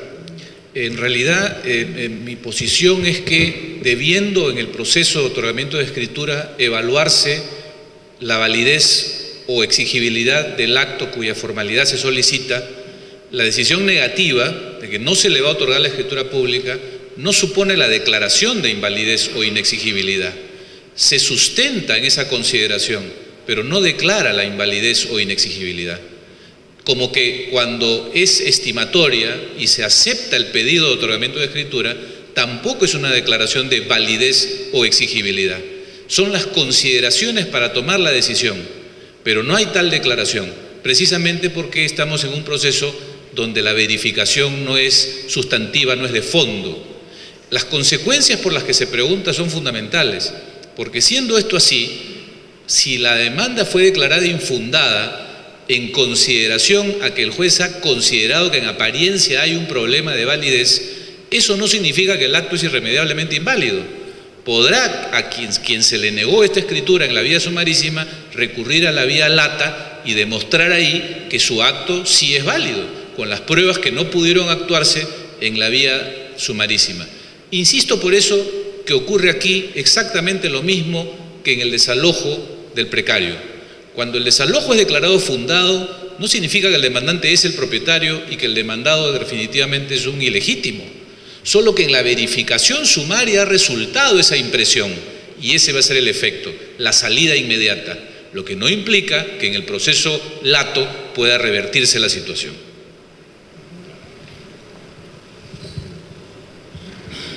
Señor Calderón, Huerta, va a preguntarle, señor. Muchas gracias, señor presidente, y muchas gracias a los amigos de la curia. Yo tengo 3 preguntas, quisiera dirigírselas en orden. La primera pregunta dirigida al doctor Juan Espinosa, que tiene que ver con lo expuesto por el doctor Monzón Ramírez y la pregunta hecha por el doctor Ulises Gaya, el asunto del precio. Si ya hubo bien y precio, aunque hubiera saldo, ¿es posible no amparar la demanda de otorgamiento de escritura pública? La segunda pregunta, doctor Forno, ha hablado del contrato de donación y la hipoteca, el artículo 1098 del Código Civil, la hipoteca se constituye por escritura pública, puede solicitar su otorgamiento. Y la tercera pregunta va dirigida a la doctora Ariana. Se ha hecho mención, doctora, del cuarto pleno casatorio, de los rubros 5.3 o 5.4, que señala que en el proceso sumarísimo de desalojo por precario, si se advierte la invalidez absoluta del contrato, solo se analicen los considerandos y no en la parte resolutiva. Usted ha mencionado también la idea del artículo 220 del Código Civil y me parece, eso quisiera que me aclare, la posibilidad que se declare nulo el contrato en este proceso sumarísimo. Quisiera que me respondiera a esta pregunta. Gracias. Comienzo yo. Solamente para precisar mi posición, ¿no? Si bien es cierto que invoqué el artículo 220, si estamos frente a la pretensión del otorgamiento de escritura pública o no, ¿no? Para ser claros, el juez podrá obviamente fundamentar, por si acaso no he dicho que en ese momento tiene que declarar de oficio la invalidez, sino que cuando la validez sea manifiesta, se niegue la pretensión del otorgamiento de escritura pública, obviamente fundamentado en la invalidez del acto jurídico, ¿no? Ahora bien, mi razonamiento se centra principalmente en el aspecto de validez, invalidez del acto jurídico. Y es por eso que puse el ejemplo, ¿no? Si bien no era un tema de transferencia de propiedad inmueble, en un ejemplo en el cual la ilicitud era manifiesta, ¿no? Podríamos también poner el ejemplo de la venta de Machu Picchu, qué sé yo, que es un inmueble. Ahora, si la pregunta respecto del precio, yo sí estoy más en línea con el planteamiento del magistrado Yaya, en el sentido de que, salvo que dentro de ese contrato el precio haya sido una condición, el pago total del precio haya sido una condición al otorgamiento de escritura pública, no veo que en este caso el juez pueda negarse el otorgamiento de la escritura pública, y aquí tengo mi discrepancia con lo dicho con el profesor Ramírez. Eso sería todo. Muy amable, doctor, por la pregunta, muy interesante. Acá tenemos dos órdenes de consideraciones. La primera tiene que ver con la formalidad. Nuestro Código Civil ha creado un sistema justamente tratando de evitar la gran incertidumbre que generaba la aplicación del Código anterior con relación a las solemnidades. Porque con ese tema de las formas aprobacionem y a solemnitatem, la ley exige formas. Usted celebrará el contrato de esta manera o lo hará de esta otra. En el primer caso era una solemnidad, en el segundo caso una forma aprobacionem. ¿Y cómo lo sabemos? Si en ambos casos el legislador redactaba el artículo en términos de orden, porque la ley, como dice el Código chileno, manda, prohíbe o permite. Entonces dice, se hará así. Y ese se hará así podría significar solemnidad o podría significar, ¿verdad?, una forma de aprobación. Entonces, para zanjar con ese problema, el Código actual trae una fórmula de la que conversábamos hace un rato con algunos de los profesores aquí y veíamos que se planteó esa fórmula, pero el legislador tuvo un poco de mala memoria a lo largo de la redacción de los artículos en la totalidad del Código.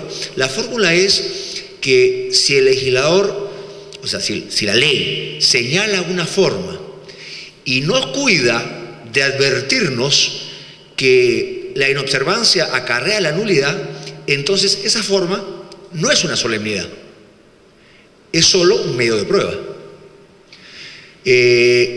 En teoría, esa es la fórmula que la ley ha establecido, y lo dice claramente, para distinguir cuáles son los actos solemnes de los que no lo son.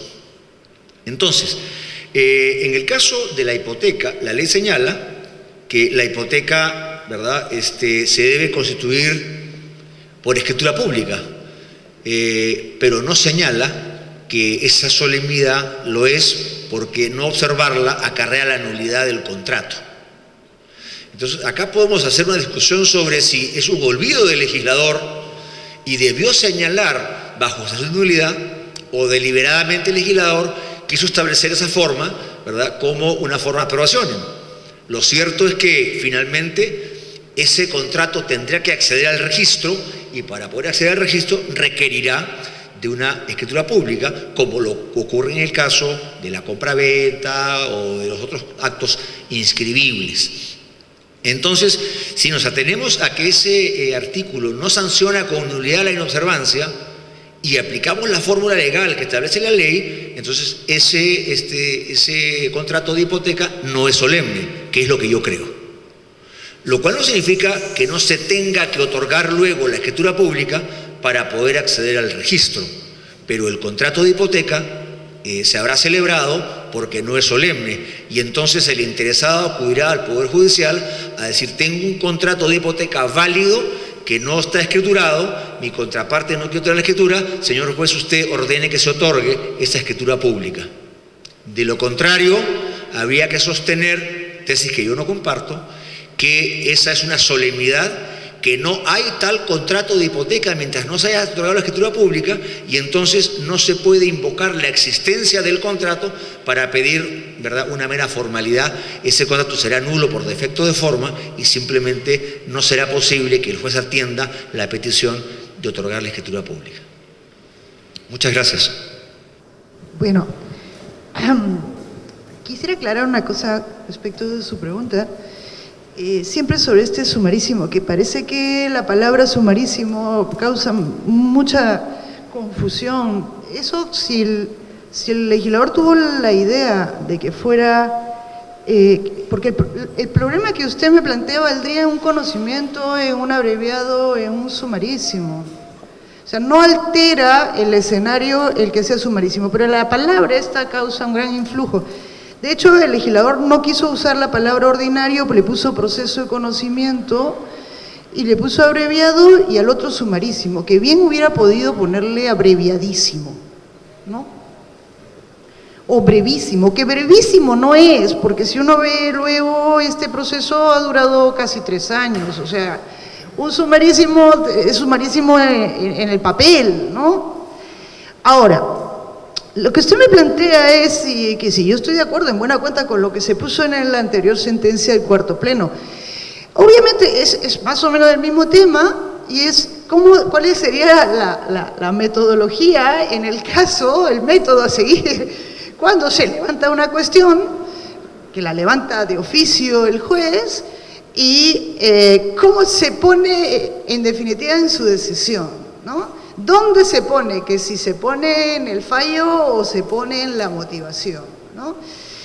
Y el tema es que el juez solamente se puede pronunciar sobre lo que se le ha pedido y eso no queda derogado por el 220, aunque en la terminología parecería que sí. El segundo párrafo. ¿Qué se hace? Repito, esto igual es si fuera un conocimiento, un abreviado o un sumarísimo, que salta la cuestión, que no plantea la parte, sino que la plantea el juez. Y obviamente tiene que darle la oportunidad a las partes que digan la suya. O sea, algún día espero que esto, encontrar el mecanismo para que esto se haga, ¿no? Que no tenga una sentencia sorpresa, ¿no? ¡Bum! Un argumento que lo saca de la manga, como un as de abajo de la manga, y ¡bum! Lo saca recién a sorpresa en la sentencia. Y lo peor es cuando esto ocurre en apelación, que es donde ya no hay casi nada después, ¿no? O la propia Corte Suprema, conociendo el recurso de casación. O sea, no, nunca debe ser nada sorpresa, partiendo de esa premisa.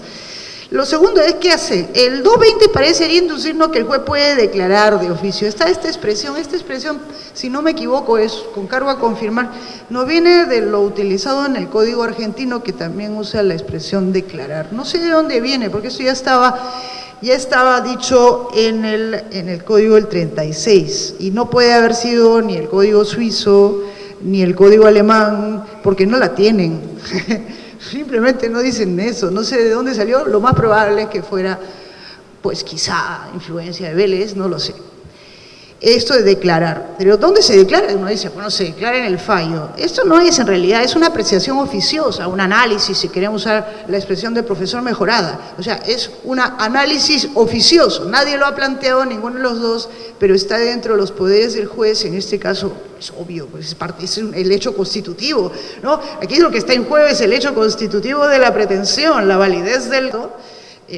cosas como esta, entonces él lo aprecia de oficio, que es la expresión utilizada por el Código Italiano, ¿no? El Código Italiano, en un artículo que es el 1421, que es toda una novedad normativa, digamos, legislativa para los códigos de sus vecinos, zanja el poder del juez de rilevare, que eso traducido es apreciar, más o menos, ¿no? Evidenciar, ¿no? Rilevare, ¿no? Relevancia, levantar. Y en Italia, igual que en el Perú y un poco creo en todas partes, este tema ha sido estudiado, sobre todo en los últimos años, ha sido pues objeto de vivísima discusión. ¿Dónde se releva?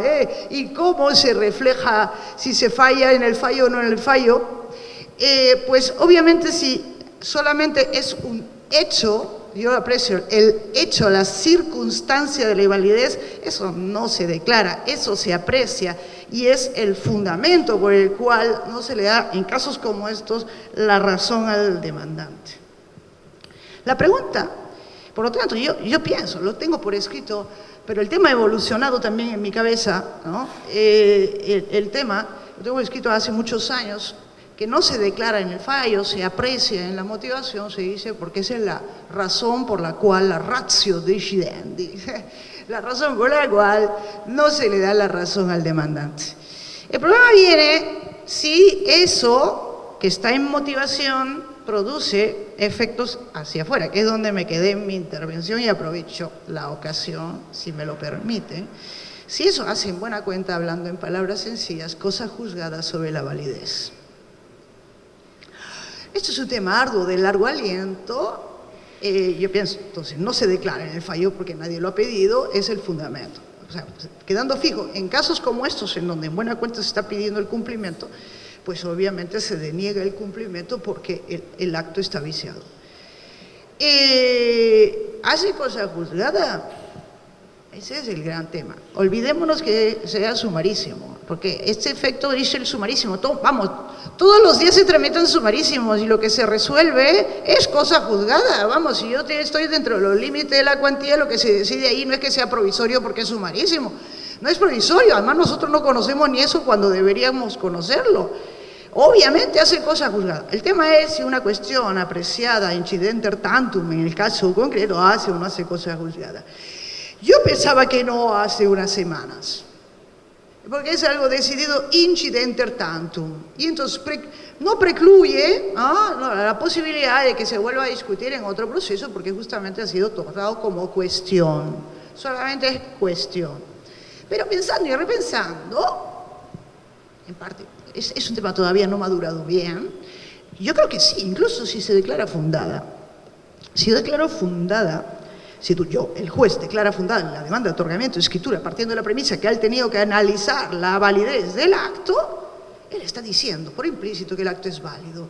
Nadie debería ya poderlo discutir, al menos no interpartes, los que fueron parte. Y se está madurando en mí la idea que además, porque me he leído las sentencias últimas de la Corte de Casación italiana, justamente en secciones unidas, que simplemente ha establecido el decálogo, el decálogo de la declaración oficiosa, de la apreciación oficiosa, y de en qué casos produce cosa juzgada y en qué casos no lo produce, y en qué casos sí se puede poner en el fallo y en qué casos no se puede poner en el fallo. Pero y de lo que queda claro, y más o menos esto estoy madurándolo, queda claro que solamente se pone en el fallo cuando se ha pedido. Solo que el proceso italiano, a diferencia del peruano, es un tantito más elástico que el nuestro y conoce la figura, ignorada entre nosotros, conocida en el ordenamiento brasilero también, del accertamento incidentale, en donde es posible que la parte por la cuestión levantada o de oficio o por la propia contraparte pueda pedirle al juez que expresamente se pronuncie sobre ello como una cuestión prejudicial. Y de hecho, la validez del acto en casos como este es una cuestión previa, prejudicial, lógica, sobre la cual el juez debe pronunciarse. Pronunciarse en el sentido de tomarlo en cuenta, no en decisión, no en fallo, sino en los considerandos. Sumarísimo, yo más bien haría la invocación a revisar esta idea, que es muy pesada, o sea, que pesa mucho esta idea de que el sumarísimo es de cognición sumaria. El sumarísimo es tan potencialmente de cognición plena como un abreviado o como un conocimiento, con la única limitación, que reitero, la arbitraria, de no posibilitar la reconvención. Y bueno, que despejaría muchos problemas. Pero en fin, eso de la prohibición está puesta allí. Pero eso no significa que no se ponga en discusión. Se puede poner en discusión e integrar el objeto del debate, y que si ese objeto del debate lo pone expresamente el juez, que eso sea objeto de viva discusión. Si es viva discusión, entonces aquello que se decida y las razones por las cuales se decida, como en cuanto a cuestiones previas, estarán con todo, a pleno título, con la posibilidad de venir cosa juzgada, impidiendo que esto además sirva para promover litis futuras, que eso es algo que todos debemos ser conscientes que hay que tratar de evitar, en el sentido de que un proceso debe servir para resolver el máximo de conflictos posibles y no ser promotor de ulteriores, decir esto por ahora nomás, pero sin perjuicio de que lo hagan valer a otro proceso encima con el agregado del lato, no sé qué es eso. Proceso lato, pensando que es el conocimiento. El conocimiento no es tan lato en términos de cognición como un abreviado. La diferencia son de plazos y nada más. Eso es todo, de plazos para las partes, y no tiene sustancialmente ninguna diferencia.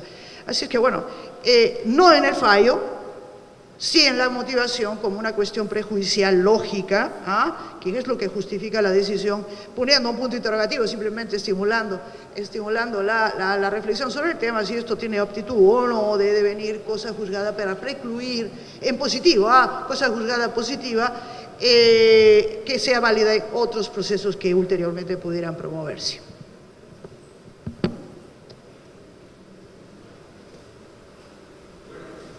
Bueno, señores amigos de la curia, señores jueces, hemos podido apreciar que hay una uniformidad en los aspectos nucleares del problema que se ha tratado el día de hoy. Sin embargo, han surgido una serie de sugerencias que tengan ustedes la seguridad que las vamos a apreciar mucho y probablemente sean aprovechadas. Por supuesto, la doctora Ariana también no ha cerrado el caso, ha aperturado Otro problema de la cosa juzgada, que vamos a verlo también, por supuesto, como una cuestión colateral que ha surgido de los aportes hechos por ustedes, señores amigos de la Dicho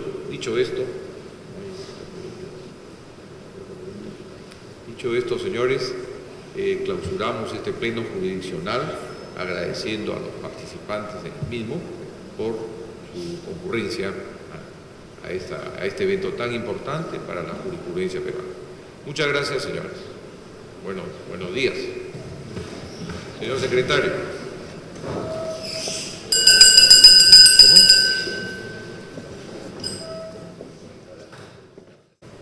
Vamos a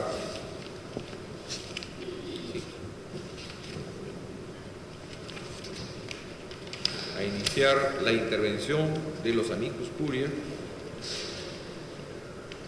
con la intervención y exposición del doctor Juan Espinosa.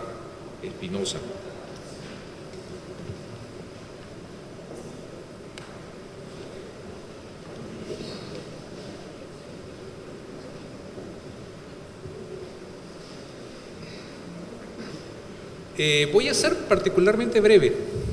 Desde mi punto de vista, al menos el tema está lo suficientemente claro, es algo que ya hemos discutido con la profesora Ariano.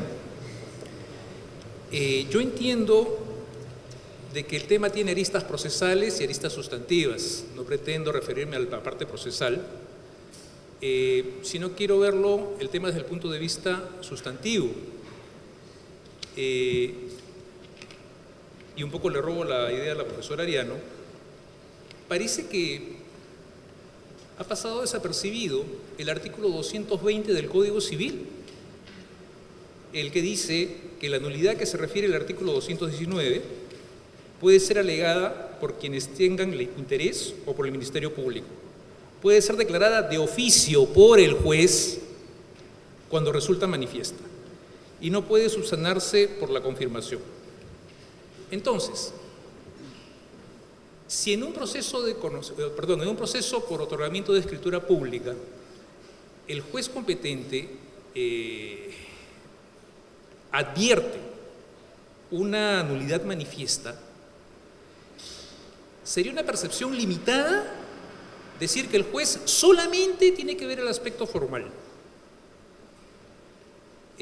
Porque después, y perdónenme la expresión un tanto coloquial, es como el juego del gran monetón, ¿no? Porque el juez solamente vería el aspecto formal, el notario se ve forzado a cerrar esta escritura pública o cerrar la protocolización, y a la larga llega al registrador, que metafóricamente es el juez de títulos. Y esta determinación de algún requisito de invalidez tiene que verse desde el inicio.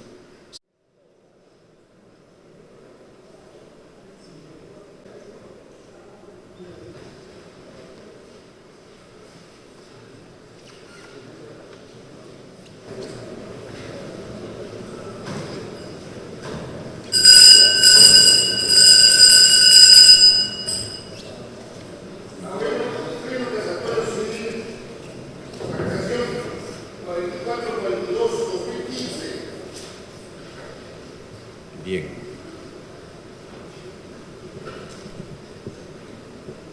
Dese cuenta por relatoría. Gracias, señor presidente. Noveno Pleno Casatorio Civil. Casación 4442 del 2015, procedente de la ciudad de Moquegua. Demandante, Huber Alberto Barrios Carpio. Demandado, Rosa Estrella Reate Marín y otro, sobre otorgamiento de escritura pública. El Pleno, en su conjunto, declaró procedente por la causal de infracción normativa de los artículos 1549 y 1412 del Código Civil. Señor presidente, los señores abogados no concurrieron a la audiencia.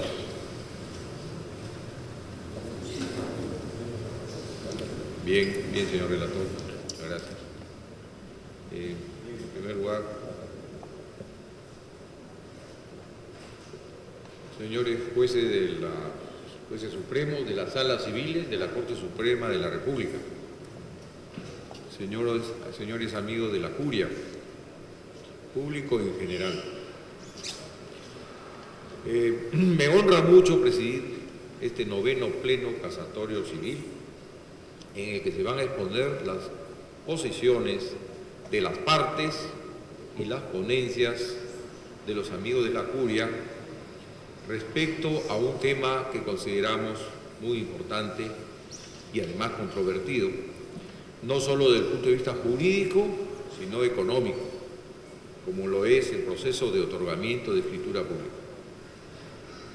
En ese sentido, antes de entrar al tema, quisiera resaltar el esfuerzo de los señores jueces supremos y del Centro de Investigaciones para realizar los plenos casatorios, que constituyen una importante herramienta para la consecución de uno de los fines, que es el del recurso de casación, que es la uniformización de la jurisprudencia, generando con ello la predictibilidad tan ansiada en los pronunciamientos judiciales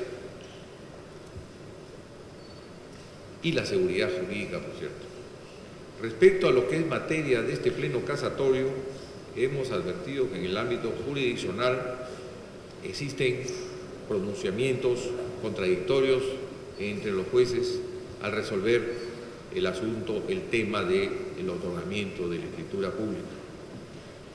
Y tenemos la posibilidad de, en esos momentos, antes de otorgar o no otorgar una escritura, ver la posibilidad de revisar la validez del acto jurídico contenido en esa escritura o que va a contener esa escritura.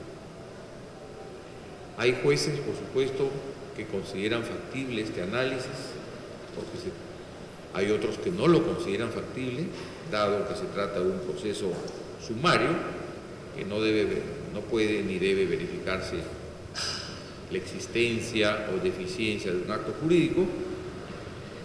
Entonces, tenemos razones que sustentan ambas posiciones. Por eso, luego de revisar los expedientes en los archivos de las salas civiles, tanto permanente como transitoria, se ubicó este expediente, el 4442-2015, que es la base de discusión en este pleno casatorio.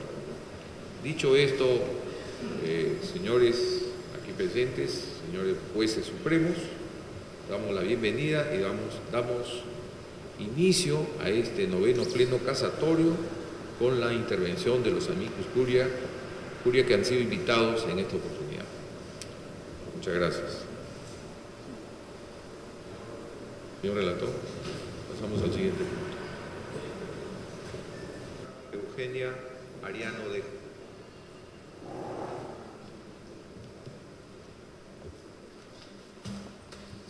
Buenos días, señor presidente de este 9º pleno casatorio civil, señores jueces supremos, colegas profesores, público que ha venido tan interesado por ello.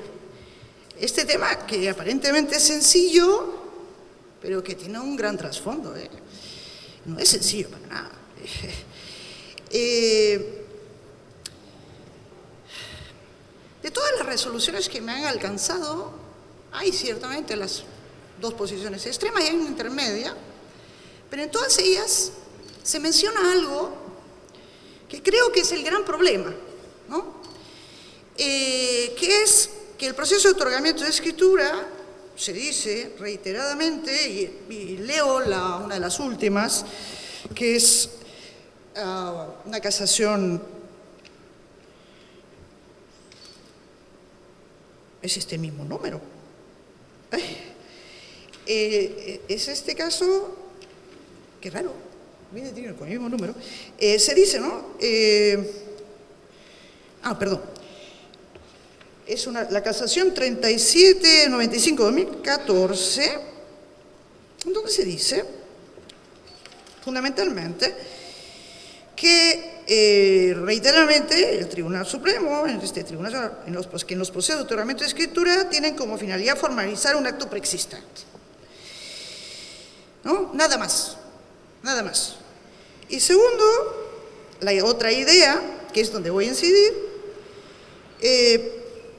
se ha dicho, ¿no?, que en este tipo de procesos de otorgamiento de escritura no se discute la validez del acto jurídico, no se discute, esta es la palabra discute, la validez, sino que si debe cumplirse o no la formalidad requerida, agregándose que ello es congruente con la pretensión,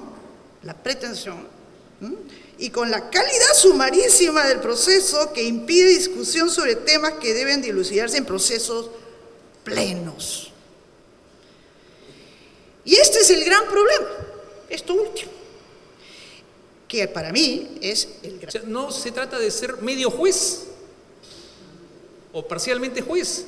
El juez no solamente en un proceso de otorgamiento de escritura pública debe ver el aspecto formal. Y les pongo un ejemplo, no voy a robar los ejemplos de la doctora Ariano.